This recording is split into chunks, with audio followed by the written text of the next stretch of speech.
বিলাসীপাৰাৰ হাজাৰীপাৰাত সংঘটিত হৈছে চাঞ্চল্যকৰ হত্যাকাণ্ড। নিজ পত্নীক হত্যা কৰি পুতি থলে ঘৰৰ চোতালত। এই জঘন্য ঘটনা সংঘটিত হৈছে বিলাসীপাৰা সমজিলাৰ অন্তৰ্গত ফুটুকিবাৰী গাঁও পঞ্চায়তৰ হাজাৰীপাৰাত। ঘটনাৰ বিৱৰণী মতে হাজাৰীপাৰা গাঁৱৰ মহম্মদ আলীৰ পুত্ৰ হাকিমুল কৰিম আনুমানিক ১.৫ বছৰৰ আগতে ফকিৰা গ্ৰামৰ শ্বহীদ আলীৰ জীয়ৰী চাহেবা খাতুনৰ সৈতে দ্বিতীয় বিবাহপাশত আবদ্ধ হৈছিল। দুগৰাকী স্ত্ৰীৰ গিৰিয়েক হাকিমুল কৰিমৰ প্ৰথম ঘৈণীয়েক ফজিলা বিবি আৰু স্বামী হাকিমুল কৰিম ঘটনাৰ পিছত ঘৰৰ পৰা অন্তৰ্ধান হোৱা ঘটনাই এই মুহূৰ্তত ৰহস্যৰ আৱৰ্ত।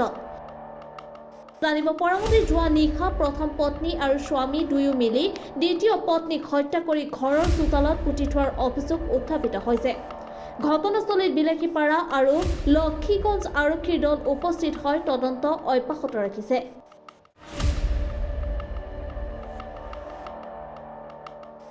ঘটনাটোতো আমি একো নাজানো। আজি ৰাতিপুৱা হঠাৎ খবৰ পালোঁ যে চাহেবা মানে নিৰুদ্দেশ বুলি ক'লে। প্ৰথমতে তেওঁৰ স্বামী হাকিমুলে খবৰটো দিছে ঘৰত যে তেওঁ ৰাতিৰ পৰা ঘৰত নাই বুলি কৈছে।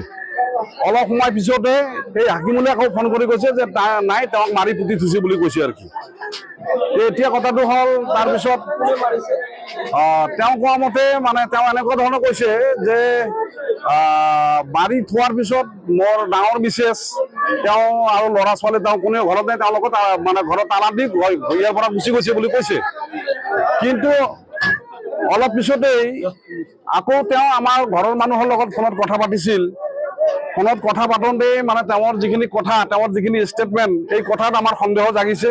তেওঁ কৈছে যে মই ইয়াৰ পৰা ফোনেদি কৈছোঁ যে ঘৰৰ ছাইডত চাচোন, অমুকত চাপ, এইফালে মানে ঘৰৰ সন্মুখত মানে কিবা তেৰফাল আছে, এইটো উঠাইছা, এনেকুৱা ধৰণৰ কথা তেওঁ নিজে ফোনৰ যোগেদি আমাৰ ঘৰত জনাই দিছে আৰু কথাটো। গতিকে ইয়াত আমাৰ 100% ছাক্সেছ হৈ গৈছে। তেওঁ এই ঘটনাত নিজে জড়িত আছে আৰু নিশ্চয় আৰু কোনোবাই ইয়াৰ লগত জড়িত হৈ আছে বুলি আমাৰ সন্দেহ হৈছে। আমি প্ৰশাসনক দাবী জনাম, আমি ছোৱালীৰ এজ এ অভিভাৱক হিচাপে আমি প্ৰশাসনক দাবী জনাম যে ইয়াৰ ন্যায় তদন্ত হ'ব লাগে। এই ঘটনাৰ লগত কোনে কোনে জড়িত আছে সকলোৱে তদন্তৰ আওতাত আহিব লাগে। তেওঁৰ এই হাকিমুলৰ যে দেউতা, তেওঁ বাৰম্বাৰ চেষ্টা কৰিছিল এই ছোৱালীটো ঘৰত পঠাই দিয়াৰ কাৰণে। তেওঁ বাৰম্বাৰ চেষ্টা কৰিছিল। আমাৰ ৰাইজক যাই তেওঁ কৈ আহিব বিচাৰে যে তেওঁ আপোনালোকে গতাই লওক বুলি, আমিতো লোৱা নাই। গতিকে তদন্তৰ আওতাত এই ফেমিলিৰ পুৰা মানুহ আহিব লাগে আৰু কোনোবা যদি আছে তেওঁক ইয়াত মানে হাকিমুল দুগৰাকী পত্নী হয়।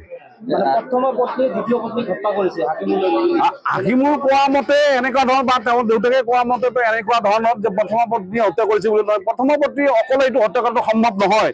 যেনেকৈ ইয়াৰ মাটিৰ তলত পুতি থৈছে এজন মাইকী হিচাপে। চাহেবা বিবি আজি হত্যা কৰা হৈছে, আমি এতিয়া ৰাইজে দেখি আছো। তেওঁক হত্যা কৰা হৈছে। আজি হত্যা কৰি তেখেতক মাটিৰ তলত পুতি ৰাখিছে। এতিয়ালৈকে আমি ডেড বডি চোৱাই নাই। এতিয়া হয়তো প্ৰশাসনৰ মানুহ আহিছে, মেজিষ্ট্ৰেট আহিছে, অহাৰ পিছত এইটো উঠাৰ পিছতহে গম পোৱা যাব। তেওঁ নিশ্চয় শাৰীৰিকটো চোৱাৰ পিছতহে গম পোৱা যাব যে তেওঁক কেনেধৰণৰ হত্যা কৰা হৈছে। গতিকে আগত এইটো চোৱা যাওক, পষ্টমৰ্টেম হৈ যাওক।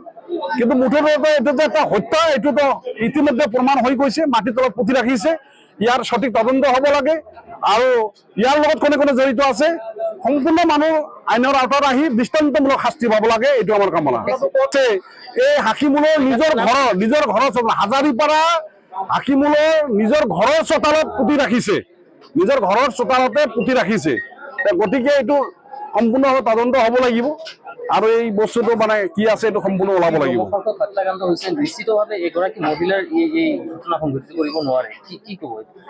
এইটো নিশ্চয় আজি হয়তো কোনোবাই ক'ব বিচাৰিছে যে মহিলা হয়তো ডাঙৰ পত্নীয়ে কৰিছে, কিন্তু এইটো এজনী মহিলাৰ এইটো কাম নাই। এই ছোৱালীজনীও মানে একদম দুৰ্বল ছোৱালী নাছিল, তেওঁ শকত আছিল, তেওঁ ষ্ট্ৰং আছিল, ইমান যে একদম দুৰ্বল সেইটো নহয়। এজনী মহিলা তেওঁক কেতিয়াও এনেকুৱা ধৰণৰ হত্যা কৰি পুতি ৰাখিব নোৱাৰে। ইয়াৰ লগত আৰু মানুহ আছে, নিশ্চয় মানুহ আছে। মানুহ থকাৰ কাৰণে সেইটো কৰিব পাৰিছে, নহ'লে কৰিব নোৱাৰিলেহেঁতেন।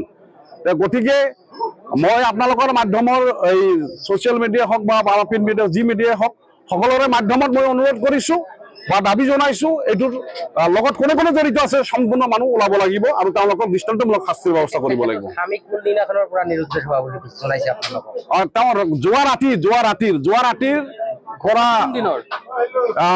আজি যিহেতু ৰাতি 8টা মানত এই ছোৱালীজনীয়ে বা মাইকীজনীয়ে তেওঁৰ মাকৰ লগত কথা পাতিছে ৰাতি 8টা মানত ফোন যোগেদি তেখেতসকলে কথা পাতিছে আৰু ৰাতিপুৱাই এই ইয়াৰ স্বামীয়ে আকৌ ফোন কৰি ইয়াৰ মাকক কৈছে যে ছোৱালীটো ৰাতিৰ পৰা নাই বুলি কৈছে আৰু কি আপোনাৰ ছোৱালী ৰাতিৰ পৰা নাই বুলি কৈছে।